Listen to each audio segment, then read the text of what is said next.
The day I received my husband's gastric cancer diagnosis, he confessed to having another woman. He said, "Lila has been by my side for years, enduring hardships with me and helping me start the business. Now she's pregnant, and I must give her a proper status. We'll divorce. The company goes to me, and all other assets will be yours." Looking at the man's face full of suppressed emotion, my heart ached, but I nodded decisively. "Fine, let's get divorced. Since he's on his deathbed, I should at least grant his final wish." Nathan had been suffering from frequent stomach pains and occasional dry heaves lately. Worried about his health, I insisted on taking him to the hospital for a full checkup. Right after the gastroscopy, Nathan received a phone call. He told me there was an emergency at work and he needed to return to the office immediately. The test results were still printing from the machine when Nathan disappeared without a trace. I took the medical report to the doctor. As he reviewed the various test indicators, his brow gradually furrowed with concern. He said gravely, "The situation isn't good. His blood test tumor markers are over 1,000 times higher than the standard value. The endoscopy shows abnormal thickening of the stomach wall, along with irregular masses." I interrupted the doctor anxiously, "Doctor, please be straightforward, is my husband's stomach condition quite serious?" The doctor nodded. "Currently, it's confirmed to be stomach cancer. But to determine exactly which stage it's progressed to, we'll need further tissue biopsies. Please have your husband admitted to the hospital for treatment and examination as soon as possible." I barely registered anything the doctor said afterward. All I could hear was a deafening buzz in my head. I staggered out of the hospital, my mind in turmoil, unsure how to tell Nathan about his condition. Back home, I stared at the medical report with swollen eyes from crying.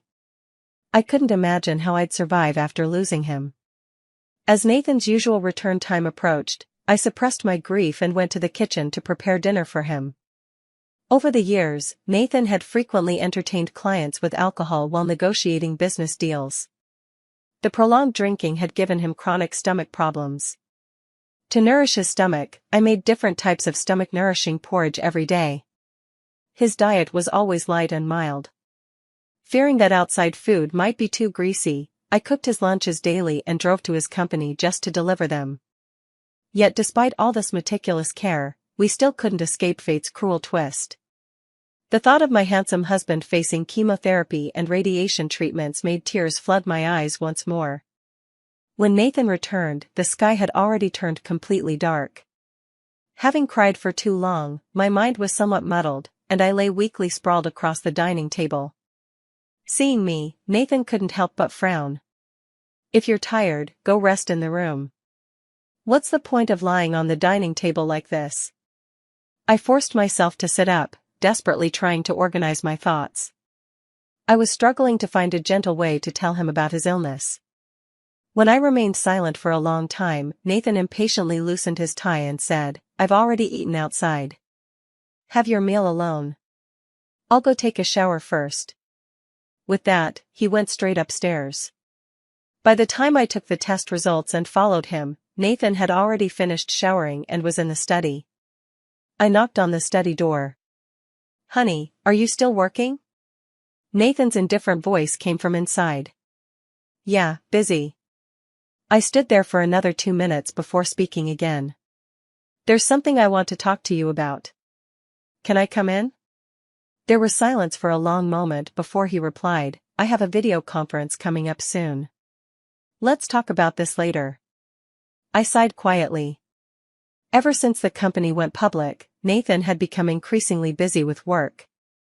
Over the past 6 months, he was either working overtime or traveling on business more frequently. He looked thoroughly exhausted. Just as I was about to head back to the room, the notification tone of a phone message rang out downstairs. It chimed 3 or 5 times in succession. I thought Nathan must have left his phone downstairs. Thinking he might need his phone for the upcoming video conference, I quickly walked downstairs to fetch it for him. But the sound didn't come from his phone, it was Nathan's tablet. He must have logged into the same account, so the messages were synced. Though the tablet screen was locked, messages kept popping up one after another. "I'm telling you, don't you dare share a bed with that old woman, or don't expect to touch me again. You promised to ask her for a divorce today, you can't lie to me. If you don't divorce her soon, I'll go to the hospital tomorrow and abort the baby. I recognized the sender. It was Lila, Nathan's assistant. I stood frozen in place, clutching the tablet as if struck by lightning. For a moment, I couldn't tell whether this was reality or a hallucination. Nathan and I were college classmates. 4 years of dating, 10 years of marriage. We've been together for a full 14 years. To support his entrepreneurial journey, I resigned from my stable government job. When the company faced financial difficulties, I handed over my dowry and all my savings to him without hesitation. Countless nights were spent perfecting proposals to satisfy clients, working tirelessly without sleep. Round after round of negotiations, we fought relentlessly to secure the best terms in every partnership. Friends often remarked how tough our journey had been these years. Fortunately, all hardships eventually paid off. The company gradually got on track. We hired highly educated and capable talents, and the workload in my hands was slowly distributed. My parents-in-law urged us to have children. They said that since Nathan and I had been married for years without a son or daughter, they were constantly gossiped about by others. So I put aside my work and began focusing on preparing for pregnancy. Around a year ago, Nathan suddenly became very busy with his job. He started traveling frequently. Every time he came home, he always seemed listless. In bed, he would either browse the news on his phone or immediately fall asleep. I reminded him that we were trying to conceive. But without intimacy, even if I had the greatest capabilities, I couldn't possibly have a child alone. Yet Nathan would always wave his hand wearily, "I'm exhausted. We've gone this many years without a child, what difference does one more day make? Let's just sleep." I thought he was just overworked. Never once did I imagine he'd found another woman behind my back. I clutched Nathan's medical report tightly in my hand. 2 devastating blows in a single day. How bitterly ironic life could be. I wanted to slap the diagnosis report across Nathan's face and tell him this was his punishment for cheating. But in the end, I held back. When I walked upstairs again, the door to Nathan's study was open. Seeing me come up from below, he froze for a moment before asking, "It's so late, why aren't you asleep yet?" I didn't even look at him, replying coldly, "What business is it of yours whether I sleep or not?" Nathan's face darkened instantly. But suppressing his anger, he asked in a low voice, "What did you want to tell me earlier?" My voice was icy. "It's nothing, just trivial matters. I've already forgotten." Nathan stared at me quietly for a good dozen seconds before finally speaking. Perfect timing, "I have something to say." I twitched the corner of my mouth into a mocking smile. Nathan took a deep breath and spoke word by word, "Evelyn, let's get divorced." Even though I had long known the outcome, hearing those words still wrenched my heart into a painful knot. The warm yellow light fell across Nathan's handsome face. There was only certainty in his expression, not a trace of guilt. I desperately suppressed the tremor in my voice and asked, "Why?" "I want to know the reason." When he spoke of the woman he loved, his gaze grew tender and lingering. He said, "Actually, Lila and I have been together for 7 years. She's the one who truly resonates with my soul. Every moment with her is filled with romance and surprises. She understands everything I leave unsaid and deciphers the meaning behind every glance of mine. But with you? The topics you bring up are always orders and business. To you, I'm just a money-making robot." Unlike when he mentioned Lila, his eyes brimmed with disgust as he spoke of me. My nails dug into my palms until they ached. He said, "During the toughest years, if it weren't for Lila by my side, I wouldn't have achieved what I have today. I might have gone mad under your pressure long ago." Nathan's words cut me deeply. Don't I yearn for romantic moments and journeys to mountains and lakes? Don't I long to pursue poetry and distant horizons? But those bank loans need repaying. The company's rent and property fees must be paid. Employees' salaries need disbursing, and their social insurance contributions require payment. I can't afford to capriciously halt my steps under such immense financial pressure.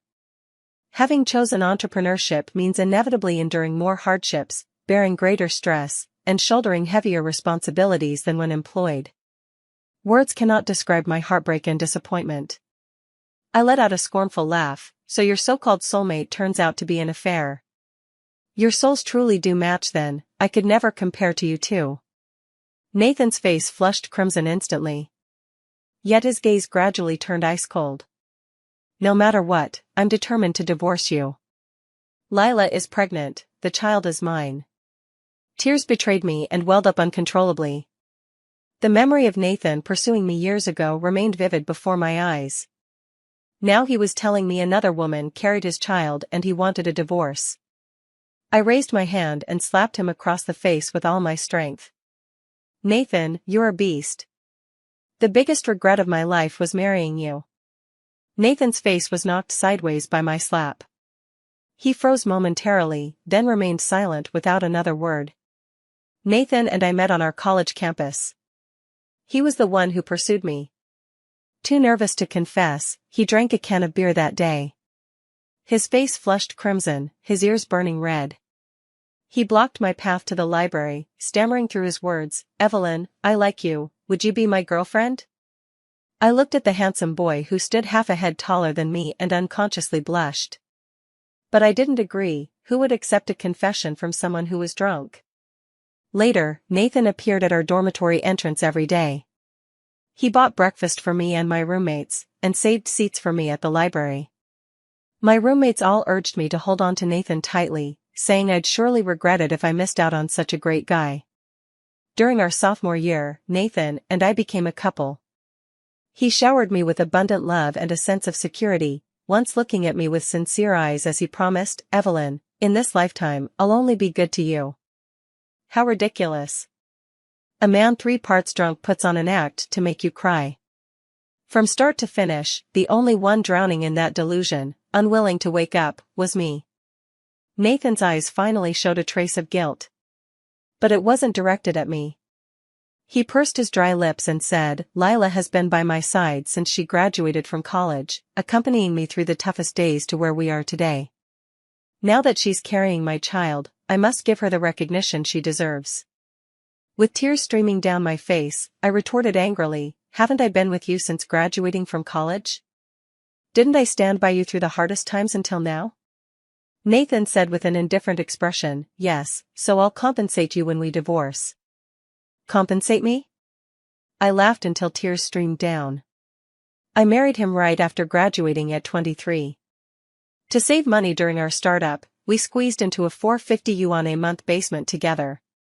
In that damp, cramped basement, I learned to catch cockroaches barehanded and trap mice with glue boards. To save money for loan repayments, we only bought the cheapest leafy vegetables right before the market closed. Even eating instant braised beef noodles counted as improving our meals. During our toughest times, we survived 3 days on just $10. Every meal consisted of bread. It wasn't until 2 years later, when the company gradually got on track, that life became slightly easier. The villa we're living in now was purchased 2 years ago. From taking possession, to renovation, and then airing it out until it was suitable for occupancy, we've lived here for less than 6 months. Nathan adopted a negotiating tone, "Evelyn, let's part with dignity. Lila helped me build the company, so I won't give it to you. But all other assets will be yours. These assets in exchange for 10 years of your life, you're not losing out. After all, a decade's salary from your job probably couldn't even buy the garden of this villa." A raging fire seemed to burn within my chest. I raised my hand again and struck him across the face with a resounding slap. This slap carried even more force. Nathan staggered from the blow, then bent over, gagging. I stood beside him, watching coldly as the veins in his neck bulged from the strain. At that moment, Nathan's phone rang. He glanced at the caller ID and wiped the corner of his mouth with the back of his hand. "Lila, what's wrong?" His voice dripped with affection and tenderness. He deliberately answered Lila's call right in front of me. Nathan glanced at me and said into the phone, "Don't worry. since I promised to give you an answer, I won't go back on my word. Whether Evelyn agrees or not, this divorce is happening. Got it. Tomorrow is the day for the baby's fetal heart monitoring. I won't forget. I'll pick you up then. He shamelessly flirted with Lila right in front of me. At that moment, his vile face made only one thought cross my mind: getting cancer is your karma. I turned and went downstairs. A few minutes later, those medical reports turned to ashes in the backyard of the villa. From now on, whether this bastard lives or dies is none of my business. I never expected Lila to dare to arrange a meeting with me. She probably wanted to flaunt her victory. As the original wife, I naturally couldn't show any fear. I contacted my friend Ava, a popular online relationship blogger with nearly 2 million followers on video platforms. I asked her to secretly film my meeting with Lila. It might come in handy someday. The meeting was set at a cafe. When I arrived, Lila was already seated. She spotted me entering the cafe, stood up, and held her stomach. "Evelyn, over here." With such enthusiasm, anyone who didn't know better would have thought we were close friends. Ava deliberately entered the shop a few minutes late and took a seat diagonally behind us. Lila's belly was quite prominent, looking about 5 or 6 months along. She folded her hands on the table and put on a sweet smile. "Evelyn, I ordered you a mocha, it's what you always like to drink." I placed my bag beside me and stared at her with an icy expression. I couldn't figure out what game she was playing. She picked up the glass of plain water in front of her and took a gentle sip. "Evelyn, don't be so hostile toward me. The blame lies with you. After so many years of marriage to Nathan, you never thought to have a child to tie him down. If you had a son or daughter now, would he be so eager to divorce you?" I had no desire to listen to her nonsense. But remembering my friend was still recording the video, I let out a bitter laugh. "You two have been sneaking around behind my back for 7 years. I consider myself lucky not to have a child." Lila smirked triumphantly. "Evelyn, I owe you my career breakthrough, and truthfully, I never intended to compete with you. That's why I always urged Nathan to be patient with you. If I'd wanted to fight for him, do you really think your marriage would have lasted this long?" Her face was full of mockery and disdain. "But now I'm carrying Nathan's child. I can live without a title, but my child deserves better. This is my duty as a mother." She spoke with righteous indignation. But I found her logic utterly laughable. I sneered, "If you were truly a responsible mother, you shouldn't have become someone's mistress in the first place, should you?" Lila choked on her words, rendered speechless. Whether from shame or anger, her tone turned vicious. "You know what? Nathan has long grown tired of you. He says you're bland and uninteresting, just like the meals you cook. Being with you means living a dull life where everything is predictable from the start. Nathan can't live without spicy food, yet you insist on following some health regimen, cooking dishes with little salt and no oil. He could barely swallow them. Did you really think all those meals you sent to his office were eaten by him? Haha, he had me throw them all away. He much prefers the lunches I prepare for him. He clearly wanted bananas, but you kept giving him apples instead. No matter how much you gave, you were only moved yourself." I stirred my coffee gently, not lifting my head as I asked, "So, all these years, you've been making spicy dishes tailored to Nathan's taste?" Lila raised her chin slightly, brimming with pride. "Of course. Unlike you, I don't impose my own preferences on others. I finally understand why Nathan's stomach condition developed into cancer. Several years ago, when Nathan had stomach bleeding after drinking, I dragged him to get a gastroscopy. The doctor told me back then that he had mild atrophic gastritis and needed to strictly watch his diet. So I always prepared nutritious meals for him according to the standards of being easy to digest, highly nutritious, and avoiding spicy and cold foods. I never expected that all of it ended up in the trash. At this moment, I can't even tell whether Lila is a friend or foe. Is this why you called me here today?" I watched the woman across from me with composed ease. Lila leaned back lightly against the sofa, her hands smoothing over her abdomen in slow, deliberate strokes. Suddenly she asked, Evelyn, have you always thought you were extraordinary? That you've got it all figured out? The heroine of your own life story?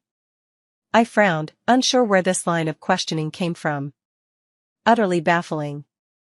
Lila seemed lost in memories. After graduating from junior college, I stayed in this city and applied for many jobs, but companies either looked down on my low education level or complained about my lack of work experience. I interviewed with dozens of companies, and you were the only one who didn't mind my lack of experience and kept me on. As she spoke, she leaned back slightly, supporting herself with her hands. Perhaps the pregnancy was too far along, sitting on the low sofa had become difficult for her. But do you remember how you treated me during those years? Her voice trembled with emotion. When I made a tiny mistake on a report, you screamed at me for ages. When I accidentally booked your flight an hour off, you called me stupid, in front of everyone, and berated me for nearly 20 minutes. But I came here to work. You pay me, but I've given my labor in return. I'm not your slave, Evelyn. And I'm certainly not your dog. Her eyes glistened with unshed tears, as though the humiliation she'd endured hadn't faded even slightly with time. She went on, after that, I worked like mad. I was careful with everything, bending over backward to please you, just so you'd look at me like I was human. But you're from the countryside too, what gives you the right to look down on me? What makes you deserve to marry someone as exceptional as Nathan? I can't accept this. I nearly spat out my coffee. Her logic left me speechless. Lila, you're out of your mind. Go see a doctor. You say it's just a minor mistake in some insignificant report, but do you realize that report goes to regulatory authorities? Your tiny error could cost the company massive fines. You delayed my flight by just 1 hour, but because of that hour, I missed my connecting flight and ruined my entire itinerary. Don't you deserve to be called out for this? I was considerate since you're new here, criticized you but also gave you chances to improve. Never thought you'd hold a grudge. Honestly, you and Nathan really are a perfect match. Continuing this conversation felt pointless. Facing such an ungrateful person would only waste my time.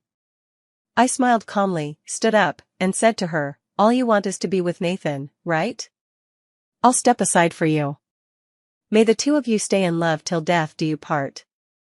Lila's lips twitched before she lifted her head to meet my gaze, declaring with absolute certainty, of course we will, till death. From now on, I'll be the wife of the listed company's CEO. As for you? Just a divorced second-hand woman. Although I really want to slap her right now, she's heavily pregnant, and I don't want to bring unnecessary trouble upon myself in a moment of impulse. I agreed to Nathan's divorce terms. To avoid waiting through the 1-month cooling-off period, and probably fearing I might suddenly change my mind, he had his lawyer file for divorce directly in court. After I signed the divorce agreement, Nathan moved out of the villa. When my in-laws learned about our impending divorce, they rushed over from their hometown. Both Nathan and I come from rural backgrounds. But my family's financial situation was much better than Nathan's. My father leased 2 mountains, one for cultivating ornamental trees and another for fruit trees. The ornamental trees were all high-value varieties. When I got married, my father slipped me a card as part of my dowry, containing $2 million. This also became the seed money for Nathan's startup. My in-laws are decent people, and because of this, the elderly couple has always doted on me. Apart from their persistent pressure about having children, which gave me a headache, there's absolutely nothing to fault them for. My mother-in-law held my hand, continuously wiping her tears. She told me not to worry, assuring me that she would make that scoundrel come and apologize to me. But she made dozens of calls. Her son didn't answer a single one, and in the end, he simply blocked her. Fuming with rage, her chest heaved as she pounded it and wailed, "How did our family end up with such a scoundrel? He's only been successful for a few days, and now he's abandoned both his own mother and his wife." Her father-in-law sighed helplessly on the balcony, powerless to change anything. Before leaving, her mother-in-law repeatedly assured her that they would only ever acknowledge her as their daughter-in-law, no one else would ever set foot in their home. I forced a bitter smile but said nothing more. The child in Lila's womb was their own grandchild. Nathan was their own son. No matter how angry or resentful they were at this moment, blood is thicker than water, they would always remain family in the end. Nathan moved in with Lila.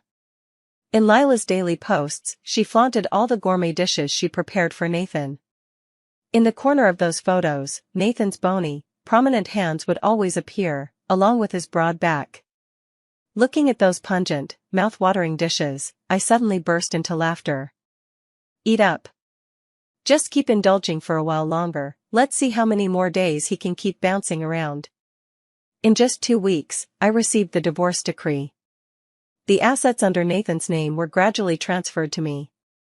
With the money I got from the divorce, I registered a company, with a business scope largely overlapping with Nathan's. Men may betray me, but career and money won't. Site selection, renovation, employee recruitment, training, and marketing, these consumed most of my time. By the time the studio was up and running smoothly, half a year had already passed. I heard Lila had given birth, and they were preparing for their wedding with Nathan recently. I sneered inwardly. I hoped they'd like the wedding gift I sent over.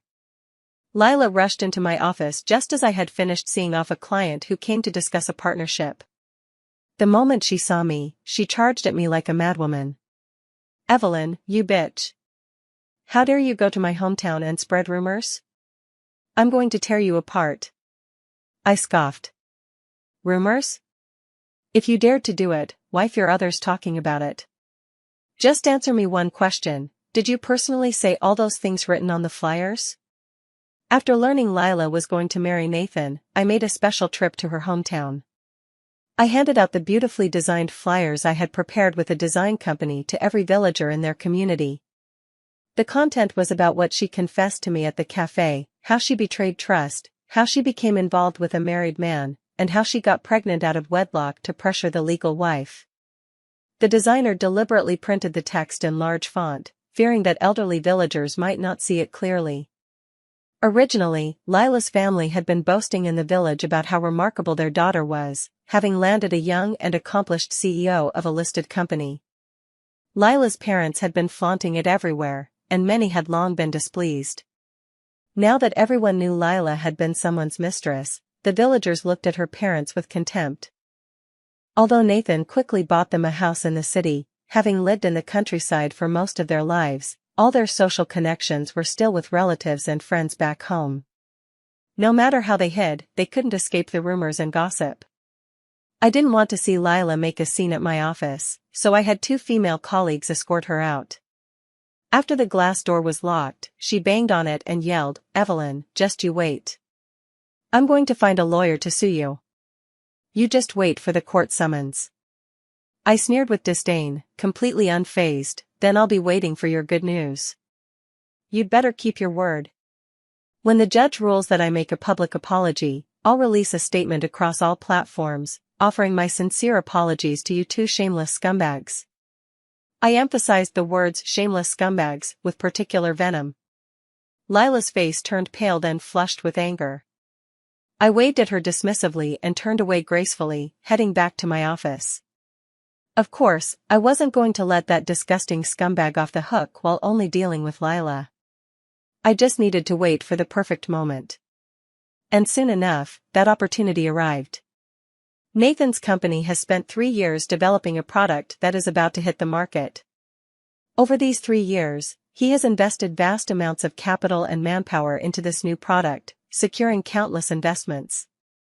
To put it bluntly, this product represents the make-or-break battle for Nathan's company. Failure could lead to a broken capital chain at best, and at worst, the risk of bankruptcy.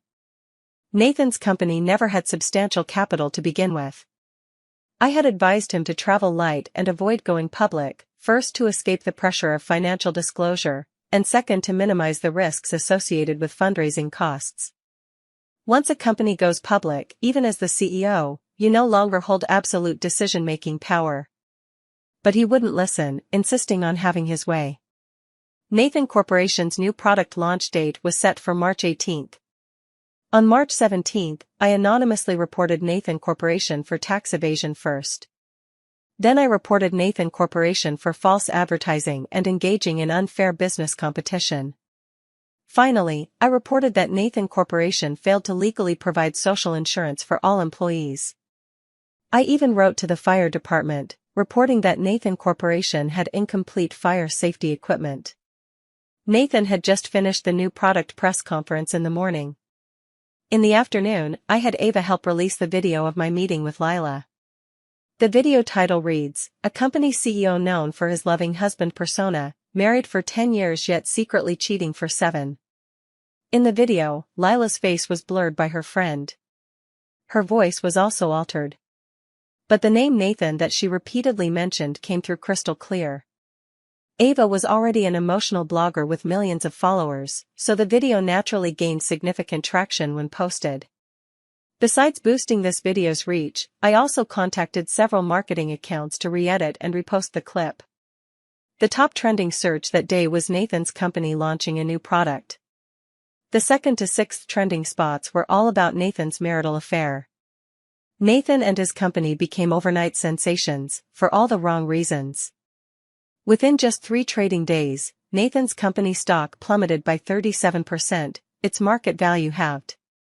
The newly launched product even faced boycotts at one point. But this was merely the appetizer. Nathan was running around like a headless chicken. On one hand, he spent fortunes suppressing negative press about himself. On the other, he was busy dealing with outcries from company shareholders. I was in a great mood and invited some friends out for dinner. The server led us to a small private room on the second floor. To my surprise, Nathan and Lila were seated in the adjacent room. Their conversation came through loud and clear. Nathan said, "I'm already stressed enough as it is, and now you're dragging me out to eat with you? Can't you just meet up with your own friends?" Lila cooed, "Oh come on, I gave you a son and worked so hard breastfeeding him. I haven't had any strong flavored food for over a year. Now that the baby's on formula, can't I just have a little change of taste?" Nathan said irritably, "If you hadn't taken matters into your own hands and acted foolishly with that woman, would I have been publicly scolded by those shareholders?" Lila said tearfully, "I've been oppressed by her for so long, living like a sewer rat as your mistress for years. I just wanted to vent my anger. Who knew she'd be so vicious and cunning, even hiring someone to film the whole thing? Husband, I know I was wrong, it'll never happen again." Nathan heaved a heavy sigh but ultimately said nothing more. After a short while, Nathan spoke up again, "Let's order something lighter. My stomach's been burning uncomfortably lately." Lila didn't seem to care at all. "I came here specifically for these dishes. Didn't you used to like this restaurant's flavors too?" Nathan fell silent. Halfway through the meal, violent coughing erupted from the neighboring private room. The coughing grew increasingly louder, soon followed by retching sounds. Eager to see what was happening, I rushed out of our room. Lifting the curtain next door, I saw Nathan leaning against the table, vomiting large amounts of blood. Lila shook Nathan in terror, crying, honey, what's wrong? Don't scare me like this." The restaurant staff immediately called for an ambulance. A crowd gathered at the private dining room's entrance, only dispersing slowly when the paramedics arrived. Nathan was hospitalized. After examinations, he was diagnosed with terminal-stage gastric cancer. The cancer cells had spread throughout his body, with dozens of metastatic brain tumors discovered. I posted the video I took at the restaurant, showing Nathan vomiting blood as the ambulance carried him away, online. It caused an uproar. Nathan was already deeply embroiled in romantic scandals. After the new product launch, he encountered significant resistance, and now news broke of him vomiting blood and being hospitalized. This sparked endless panic among investors, who began dumping their shares en masse. The stock price of Nathan's company plummeted like a free-falling object. The evaporation of market value triggered a chain reaction. Banks urgently recalled loan limits and refused to provide new financial support. Business partners terminated cooperation agreements one after another. And then, the straw that broke the camel's back arrived. Online reports surfaced about Nathan's company being investigated for tax evasion, summoned for improper business competition, fined by fire safety authorities, and more. I knew Nathan's company was about to collapse. Lila was dumbfounded. She had thought that marrying Nathan would bring her endless wealth and luxury. Yet barely half a year later, not only was Nathan critically ill, but he was also burdened with massive debts. Due to the persistently dismal sales of the new product, Nathan's cash flow had collapsed. Lying on a hospital bed undergoing chemotherapy, he could no longer rush around seeking new investments. Unable to let go of his company, he entrusted its management to Lila. Yet within just 2 weeks of taking over, she had offended a major shareholder and driven away a key employee. When Nathan learned of this, his condition worsened from anxiety. Unable to repay the loans, Nathan's properties, cars, and other assets were successively seized by the court, and both his company and personal bank accounts were frozen. The company's operations had completely ground to a halt. But employee salaries still needed to be paid. In the end, bankruptcy liquidation became inevitable. Just as Nathan was clinging to life, Lila proposed a divorce. She didn't want child custody, it would go to Nathan. After 2 days of consideration, Nathan agreed. After obtaining the divorce certificate, he desperately called me, wanting to see me one last time. Remembering how kind his parents had been to me, I went to the hospital. The moment I saw Nathan, I was shocked beyond words. His once handsome face had become so gaunt it resembled a skull, with sunken cheeks that looked terrifyingly hollow, his complexion ashen gray. He saw me enter and struggled to rise from the bed. But after considerable effort, he failed. I stood a meter away from the hospital bed, staring coldly at him. "Why did you ask to see me?" Nathan gasped laboriously for breath. "Evelyn, I just wanted to apologize. Lying here all this time, I've come to understand many things. It's me who failed you. Reaching this point today is entirely my own doing." Turbid tears welled up from the corners of his eyes. My emotions remained completely unruffled as I continued watching him calmly. With great effort, he struggled to pull out a bank card from beneath his pillow. "This contains money I've hidden, opened under my mother's ID. There's over $2 million here, the password is your birthday." He began coughing violently again. When his breathing steadied, he said hoarsely, "My parents are getting old.